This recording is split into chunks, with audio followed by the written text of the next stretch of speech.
جو بھی انسان بات کرے تو وہ دلیل کی بنیاد پر کرے، بغیر دلیل کے بات کرنا فضول ہے۔ اب آپ ووٹ کاسٹ کرنے جاتے ہیں تو آپ کے سامنے دو باتیں آتی ہیں، تو دلائل کی بنیاد پر آپ کو اللہ تعالیٰ نے عقل عطا فرمایا ہے، تو عقل استعمال کریں، ہمیں نہ دیکھیں، آپ عقل استعمال کریں اپنا، دلائل کی بنیاد پر آپ اپنا ووٹ کاسٹ کریں۔ میں ہمیشہ بات کرتا ہوں تو دلائل کی بات کرتا ہوں، جس کی دلیل بھاری ہوگی آپ خود سمجھ جائیں گے۔ ہمارے معاشرے کا جو کلچر ہے اور رواج ہے وہ بالکل دلیلوں سے فارغ ہو چکا ہے۔ میں کسی پر اعتراض کرتا ہوں بغیر دلیل، کسی کی بات سنتا ہوں بغیر دلیل، کسی کی بات پر یقین کرتا ہوں بغیر دلیل، خود بھی کوئی بات کرتا ہوں حجت کے ساتھ، یعنی مضبوطی کے ساتھ اس پر یقین کر کے، لیکن بغیر دلیل۔ تو دلیل نہ پیش کرتے ہیں نہ دلیل سنتے ہیں۔ تو کم سے کم تعلیم یافتہ لوگوں کے نزدیک تو یہ بات نہیں ہونی چاہیے۔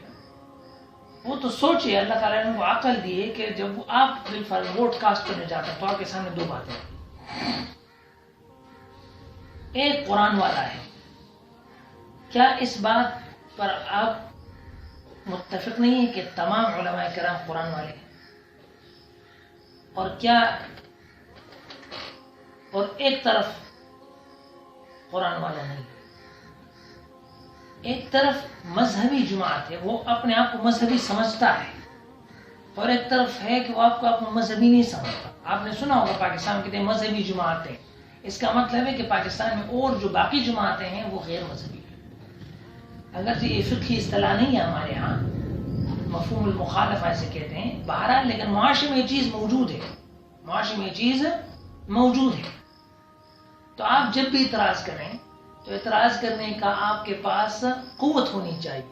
آپ ڈاکٹر پر اعتراض کریں تو آپ کو خود ڈاکٹر بننا چاہیے، اور جس مسئلے میں آپ اعتراض کر رہے ہیں آپ اس مسئلے میں اس ڈاکٹر سے جس پر آپ اعتراض کر رہے ہیں آپ اس سے زیادہ ہوشیار ہونا چاہیے، زیادہ خبیر ہونا چاہیے، زیادہ علم رکھا ہو آپ نے اس سے۔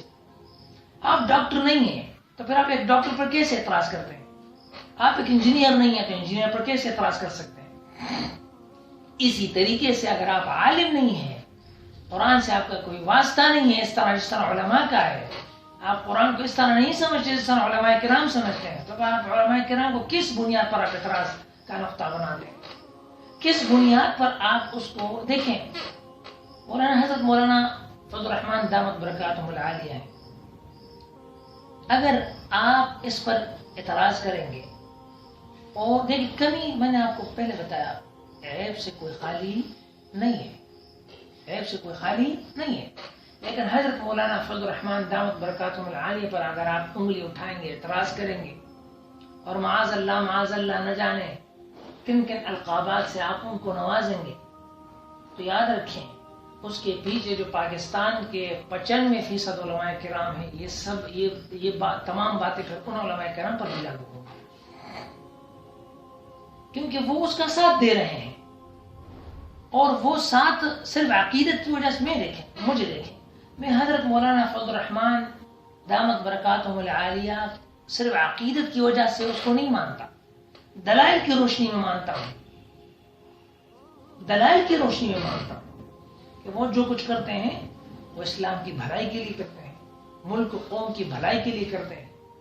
دیکھیں کسی جماعت میں یہ جرت ہے پاکستان میں کہ وہ اپنے نشان کو ختم کرے، اپنے نام کو ختم کرے؟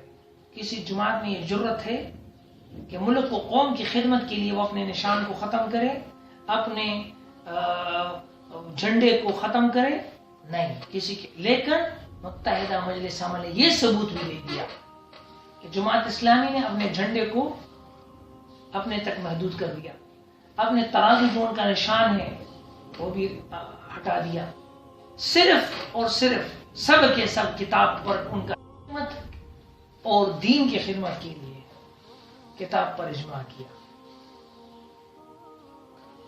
علماء کرام ہمیشہ خواہ وہ سیاست میں ہوں یا غیر سیاست میں ہوں انہوں نے معاشرے کی خدمت کی ہے، اور یہ بات جو مشہور کی جا رہی ہے، اللہ معاف فرمائے، کہ مدرسے میں غریب طلباء ہیں، مدرسے میں غریب طلباء ہیں، ان کا کوئی نہیں ہے، ان کی غلط بات ہے۔ خدا کی قسم اس دور میں، اس آج کل کے دور میں خود 5 6 7 مدرسوں میں رہ چکا ہوں باقاعدہ، اور باقی تمام جو بڑے بڑے مدارس ہیں ان کا یعنی اچھے خاصے طریقے سے میں نے مطالعہ کیا ہے، اور بہت سے مدارس میں نے خیبر پختونخوا میں دیکھے ہیں، اس کے علاوہ پنجاب میں دیکھے ہیں، تو اس میں 5% یا 10% غریب طالب علم، 5% یا 10%، باقی سب طالب علم امیر ہیں، اور صرف امیر ہی نہیں ہے، بہت بڑے بڑے امیر ہیں، ان کروڑوں کا جائیداد ہے، ان کا کروڑوں کا کاروبار ہے، لیکن وہ دین سے محبت کے لیے، دین سے اللہ کی رضا حاصل کرنے کے لیے وہ دین کی طرف آتے ہیں اور دین کے علوم حاصل کرتے ہیں۔ میں نے خود دیکھا ہے کہ ان کے ماں باپ جو ہیں وہ لندن میں ہوتے ہیں، کینیڈا میں ہوتے ہیں، امریکہ میں ہوتے ہیں، وہ دین کے جذبہ کی بنیاد پر اپنے بچوں کو یہاں بھیجتے ہیں اور باقاعدہ طریقے سے مدرسے میں داخل کرتے ہیں، اور وہی کروڑپتی بچہ وہ چٹائیوں پہ سوتا ہے، سوکھی روٹی کھاتا ہے۔ ہم چٹائیوں پہ اس لیے نہیں سوتے کہ ہمارے پاس کچھ ہے نہیں، معاذ اللہ، ہم چٹائیوں پر اس لیے سوتے ہیں کہ انسان کا تکبر و غرور ختم ہو جائے، کہ اس زمین سے ہم پیدا ہوئے ہیں، زمین پہ واپس جانا ہے، ہم میں علو پیدا نہ ہو جائے۔ میں نے دلیل کی بات کی نا، تو آپ بینک اکاؤنٹ دیکھ لیں، علماء کرام کے بینک اکاؤنٹ کتنے ہیں، اور تناسب دیکھ لیں تو باقی لوگوں کا بینک اکاؤنٹ کتنا ہے۔ حضرت مولانا فضل الرحمان دامت برکاتہم العالیہ پچھلے کئی برسوں سے سیاست میں، ان کے بینک اکاؤنٹ دیکھ لیں، انہوں نے کتنے پیسے جمع کیے۔ نہیں، سنی باتوں پر آپ عمل نہ کریں، صحیح حقائق کی بنیاد پر۔ اگر ایسا ہوتا تو عمران خان صاحب کی حکومت تھی، وہ کیوں ہاتھ نہ ڈالتے؟ وہ سب سے پہلے تو ان پر ہاتھ ڈالتے، لیکن ان کے پاس کوئی بات نہیں ہے سوائے اس کے کہ وہ ہر حکومت کے ساتھ ہوتا ہے۔ وہ اگر ہر حکومت کے ساتھ ہوتا ہے تو اس کے پاس دلیل ہے، وہ حجت رکھتا ہے ہر حکومت کے ساتھ ہونے کا۔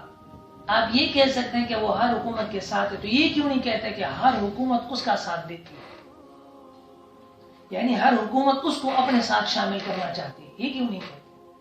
اور پھر یہ بات بڑی مشہور ہوگی، لیکن آپ اگر تاریخ کی طرف دیکھیں تو جب سے عمران خان سیاست میں آیا تب سے لے کر آج تک وہ کسی نہ کسی کے ساتھ متحد رہا ہے، اور جس کے خلاف آج بولتا ہے 5 سال میں اس کے ساتھ اتحاد کیا تھا۔ ابھی یہ 2013 میں جب انتخابات ہوئے، کس کے ساتھ اتحاد کیا؟ جماعت اسلامی کے ساتھ۔ وہی جماعت اسلامی جس نے حضرت مولانا فضل الرحمان پر اعتماد کیا ہے، اپنا صدر مانا ہے، وہی جماعت اسلامی کے ساتھ اتحاد کیا۔ کیوں اتحاد کیا؟ اگر وہ اتحاد کا اتنا مخالف ہے تو کیوں اتحاد کیا؟ اس سے پہلے اس نے مشرف کے ساتھ بھی اتحاد کیا تھا، اس سے پہلے یعنی جو بھی نواز شریف کے ساتھ بھی اس نے اتحاد کیا ہے، آپ تاریخ اٹھا کے دیکھ لیں، اس نے نواز شریف کے ساتھ بھی اتحاد کیا ہے، بالکل آپ دیکھ لیں، تاریخ اٹھا کے دیکھ لیں۔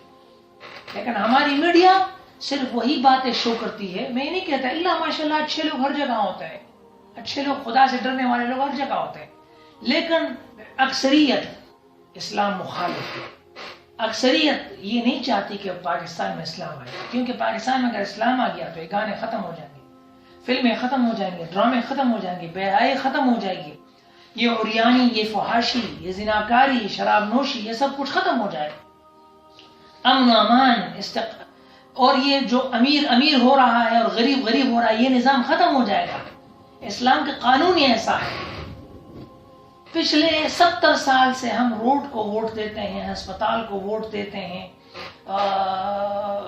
نہ جانے یونیورسٹیوں کو ووٹ دیتے ہیں، اسکول کو ووٹ دیتے ہیں کہ پانی دو ووٹ لو، یونیورسٹی دو ووٹ لو، اسکول دو ووٹ لو، اچھی تعلیم دو ووٹ لو۔ پچھلے 70 سال سے ہم یہ ووٹ دے رہے ہیں۔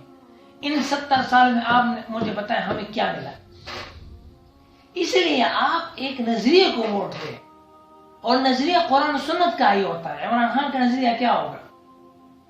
قرآن پاک کا نظریہ ہو ہی نہیں سکتا، کیونکہ وہ قرآن پاک کو جانتا ہی نہیں ہے، وہ عالم نہیں ہے۔ نواز شریف کا نظریہ کیا ہوگا؟ اس کا بھی نظریہ کچھ نہیں ہے، کیونکہ وہ قرآن سے بے خبر ہے، عالم نہیں ہے قرآن کا۔ اسی طریقے سے تمام جماعتیں لینے سوائے متحدہ مجلس عمل، یہ قرآن کو سمجھتی ہے، جانتی ہے، ساری زندگی قرآن میں گزر گئی ہے، پڑھانے میں، پڑھنے میں، اٹھنا بیٹھنا. ہم اپنے مدرسوں میں رات کو 4 بجے اٹھتے ہیں اور جب 4 بجے سے لے کر قرآن کھولتے ہیں، کتابیں کھولتے ہیں، فقہی کتابیں، حدیث کی کتابیں کھولتے ہیں، رات 11 بجے 12 بجے بج جاتے ہیں. ہم یہ تمام دن ہمارا کس چیز میں گزرتا ہے؟ قرآن و سنت میں، قال اللہ اور قال رسول میں گزرتا ہے. اس لیے میرے پیارے بھائیوں، اگر آپ کے سامنے دلیل کو دیکھیں کہ عمران خان کے جھنڈے کو دیکھیں اور متحدہ مجلس عمل بالخصوص جمعیت علماء اسلام کے جھنڈے کو دیکھیں. جمعیت علماء اسلام کا جھنڈا نبوی جھنڈا ہے. ترمذی شریف اٹھا، یہ مشکات شریف اٹھا کے دیکھیں، حدیث میں آیا ہے کہ آپ صلی اللہ علیہ وسلم کا جو جھنڈا تھا وہ اس طرح تھا. تو ہم نے اس چیز میں بھی سنت کا خیال رکھا. اب اسمبلی میں جائے، پگڑی کی سنت کون ادا کر رہا ہے؟ داڑھی کی سنت کون ادا کر رہا ہے؟ جب اذان ہو جائے، نماز اٹھنے کی سنت کون ادا کر رہا ہے؟ آپ کہیں گے یہ انڈیویجول عمل ہے.